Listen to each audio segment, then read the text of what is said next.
Hello foodies, welcome to ஒரு வடக்கன் foodie. நான் இன்றைக்கி வந்திருக்கிறது ஒரு பொட்டேட்டோ ரெசிபியோட. எப்போவுமே ஒரே மாதிரி பொட்டேட்டோ ஃப்ரை பண்ணி நமக்கு போர் அடிச்சு போயிருக்கும். அதனால நான் இன்றைக்கி உங்களுக்கு ஒரு டிஃப்ரெண்ட் ஸ்டைலில் பொட்டேட்டோ ரோஸ்ட் பண்ணி காட்ட போகிறேன். எங்கள் வீட்டில் இந்த பொட்டேட்டோ ரெசிபியை நாங்கள் பிரி பிரி பொட்டேட்டோ ரோஸ்ட் அப்படின்னு தான் சொல்லுவோம். இந்த பேர்லேருந்தே உங்கள் எல்லாத்துக்கும் நல்லா தெரிஞ்சிருக்கும். நம்மளோட மெயின் இன்க்ரீடியன்ட் பிரி பிரி தாங்க.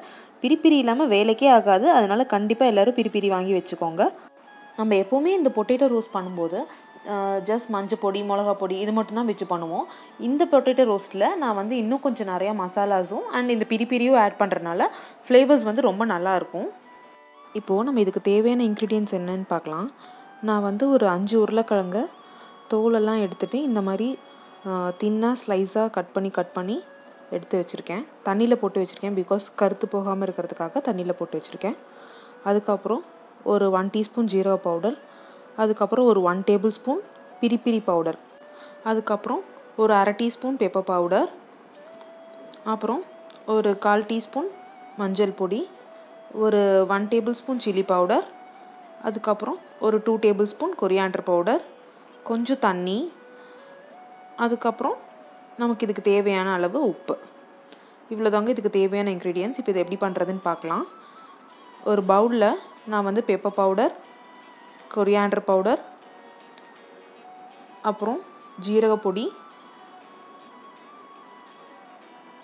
அதுக்கப்புறம் மஞ்சள் பொடி, அதுக்கப்புறம் சில்லி பவுடர், அப்புறம் இந்த பெரி பெரி பவுடர், அப்புறம் நம்ம இதுக்கு தேவையான அளவு உப்பு, இது எல்லாத்தையும் ஆட் பண்ணிவிட்டு நல்லா ட்ரை மிக்ஸ் பண்ணிக்கலாம்.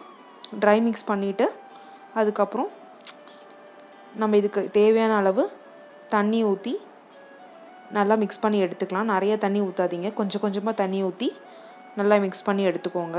இது ஒரு பேஸ்ட் மாதிரியான கன்சிஸ்டன்சிக்கு நல்லா மிக்ஸ் பண்ணி எடுத்துக்கோங்க. ரொம்ப தண்ணி ஆகிடுச்சு அப்படின்னா நமக்கு அதுக்கப்புறம் தண்ணி விட்டுரும் உருளைக்கிழங்குல. அதனால் கொஞ்சம் நல்லா கட்டியாகவே மிக்ஸ் பண்ணி எடுத்துக்கோங்க. பாருங்கள், இந்த கன்சிஸ்டன்சியில் தான் இருக்கணும். இப்போது நம்ம இந்த உருளைக்கிழங்கை இந்த மசாலாவில் போட்டு நல்லா கோட் பண்ணி எடுத்துக்கலாம். நீங்கள் அப்படியே ஃபுல்லாக போட்டு கோட் பண்ணாலும் சரி, இல்லை ஒன்றா டிப் பண்ணி எடுத்து கோட் பண்ணாலும் சரி. நான் ஒன்றா எடுத்து தான் டிப் பண்ணி கோட் பண்ணேன். ஏன்னா அப்போ தான் அது எல்லா இடத்துலையும் நல்லா ஈக்குவலாக மசாலாஸ் எல்லாம் அப்ளை ஆகி கிடைக்கும். பாருங்கள், நான் இந்த மாதிரி தான் எல்லாமே தனித்தனியாக கோட் பண்ணி எடுத்திருக்கேன். இப்போ நம்ம இதை எப்படி ஃப்ரை பண்ணுறதுன்னு பார்க்கலாம். அதுக்காக நான் இங்கே ஒரு பேனில் ஆயில் எடுத்திருக்கேன். இந்த ஆயில் நல்லா சூடானதும் நம்ம இந்த மசாலாஸ் கோட் பண்ணி வச்சுருக்கிற இந்த உருளைக்கிழங்க ஒன்றா அடுக்கி வச்சுக்கலாம். நீங்கள் அப்படியே போட்டிங்க அப்படின்னா நல்லா ரோஸ்ட் ஆகி கிடைக்காது. அதனால் இந்த பேனுக்கு அளவாக ஒன்றா அரேஞ்ச் பண்ணி நம்ம ஃப்ரை பண்ணி எடுத்துக்கணும். அப்போ தான் நமக்கு ஈவனாக எல்லா இடத்துலையும் ஃப்ரை ஆகி கிடைக்கும். அதனால் இந்த மாதிரி எல்லா இடத்துலையும் இந்த மாதிரி அரேஞ்ச் பண்ணிவிட்டு ஃப்ரை பண்ணிக்கோங்க. இது ஒரு சைடு நல்லா ப்ரௌன் ஆனதும் நம்ம இது ஒன்றா திருப்பி போட்டுக்கலாம். நீங்கள் இது எல்லாமே ஒட்டுக்காக பண்ணிங்க அப்படின்னா நல்லா இருக்காது. அதனால் இந்த மாதிரி ஒன்றா பண்ணுங்கள். அப்போ தான் நமக்கு எல்லா சைடும் நல்லா கிறிஸ்பியாக கிடைக்கும். அண்ட் ஆயில் தேவைப்பட்டுச்சு அப்படின்னா இடையில ஊற்றி விடுங்க. அந்த மாதிரி இதை போடும்போதே நல்லா கேப் விட்டு போட்டிங்க அப்படின்னா உங்களுக்கு திருப்பி போடும்போது கொஞ்சம் ஈஸியாக இருக்கும். நீங்கள் இதில் ஓவர் க்ரௌட் பண்ணிங்கன்னா உங்களால் திருப்பி போட முடியாது. அதனால் அளவாக போட்டு கொஞ்சம் கொஞ்சமாக போட்டு ஃப்ரை பண்ணி எடுத்துக்கோங்க. பேட்சாக போட்டு ஃப்ரை பண்ணி எடுத்துக்கோங்க. நான் ஒரு பேட்ச் ஃப்ரை பண்ணி எடுத்துட்டேன். பாருங்கள், இப்படி தான் இருக்கணும். எல்லா சைடும் கிறிஸ்பி ஆகி கிடைக்கணும் நமக்கு. இப்போது நான் அதை ஒரு பவுலுக்கு ட்ரான்ஸ்ஃபர் பண்ணியிருக்கேன். அது கூட நம்ம எடுத்து வச்சுருக்கிற கொஞ்சம் பிரி பிரி பவுடரையும் அது மேலே ஆட் பண்ணுறேன். இது இன்னும் கொஞ்சம் டேஸ்ட் நல்லாயிருக்கும் இந்த மாதிரி ஆட் பண்ணும்போது. ஆட் பண்ணிவிட்டு இந்த மாதிரி நல்லா மிக்ஸ் பண்ணி விட்டுக்கோங்க. உங்கள் காரத்துக்கு ஏற்ற மாதிரி நீங்கள் இதை ஆட் பண்ணிக்கலாம்.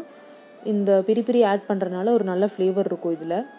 இந்த மாதிரி பிரி பிரி போட்டு மிக்ஸ் பண்ணுறது கம்ப்ளீட்டாக ஆப்ஷனல் தான். உங்களுக்கு வேணும்னா நீங்கள் பண்ணிக்கலாம். இது போடுறதுனால இன்னும் கொஞ்சம் நல்லா இருக்கும். அவ்வளோதான், நம்மளோட பிரி பிரி பொட்டேட்டோ ரோஸ்ட் இங்கே ரெடி ஆகிடுச்சு. நம்ம எப்போவுமே ஒரே மாதிரி பண்ணுற பொட்டேட்டோ ஃப்ரையை விட்டுட்டு ஒரு தடவை இந்த மாதிரி ட்ரை பண்ணி பாருங்கள். உங்கள் எல்லாத்துக்கும் ரொம்ப பிடிக்கும். ட்ரை பண்ணி பார்த்துட்டு எப்படி இருந்துச்சுன்னு எனக்கு கமெண்ட்ஸில் சொல்லுங்கள். தேங்க்ஸ் ஃபார் வாட்சிங் ஒரு வடக்கன் ஃபுடி. பாய்.